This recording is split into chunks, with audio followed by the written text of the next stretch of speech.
স্বাগত আরেকটি নতুন ব্লগ নিয়ে এসেছি। আমি যথারীতি পৌঁছে গেছি কলকাতায়। আমার শ্বশুরবাড়ি আপনাদের সঙ্গে শেয়ার করা হয়। আমার শ্বশুরবাড়ি যে কলকাতায় দমদমে, তো এখানে মাঝে মাঝে আমার যেতে হয়, যেহেতু শ্বশুরবাড়ি ওখানে।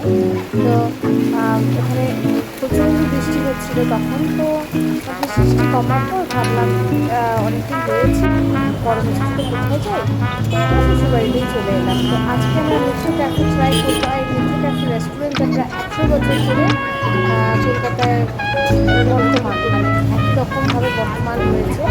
তো এটা দমদমে অবস্থিত, আপনারা এখানে আসতেই পারেন। তার আগে বলে রাখি, আমার চ্যানেলটিকে সাবস্ক্রাইব করতে কখনোই ভুলবেন না এবং আপনাদের আশীর্বাদের হাত সবসময় আমার মাথার উপর রাখবেন। আশা করি আপনাদের এই ভিডিওটি অনেক অনেক ভালো লাগবে। মিত্র ক্যাফে সম্বন্ধিত ডিসক্রিপশন দেওয়া রয়েছে।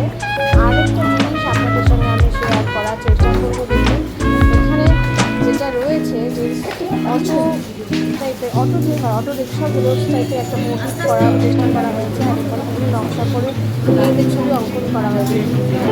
সেইভাবে আমি প্রবেশ করে গেছি। এখানে আরাধিকাও যথারীতি বর্তমানে এটা আরাধিকা সামার পুরো নালিয়া মাথা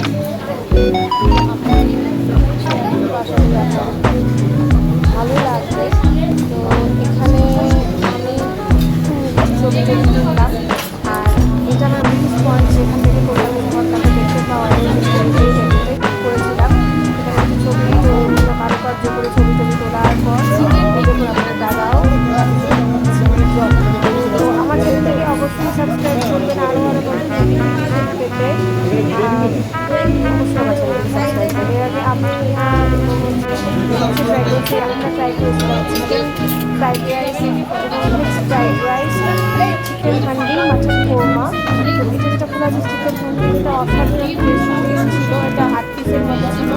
350 থেকে 400 টাকা দাম নিচ্ছে। মোটামুটি 5 জন আরামসে খেতে পারবে। আর মাটন কোরমাটা ছিল, মোটামুটি ছিল মাটন কোরমাটাও দেখানোর চেষ্টা করছি। যেটা করার মধ্যে যেটা হচ্ছে মাটন কোরমা থেকে চিকেন হান্ডিটাই বেশি ভালো লেগেছে।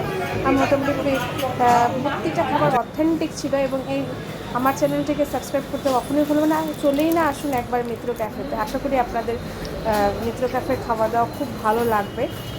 আর আমার চ্যানেলটিকে সাবস্ক্রাইব করতে কখনোই ভুলবেন না, একবার চলেই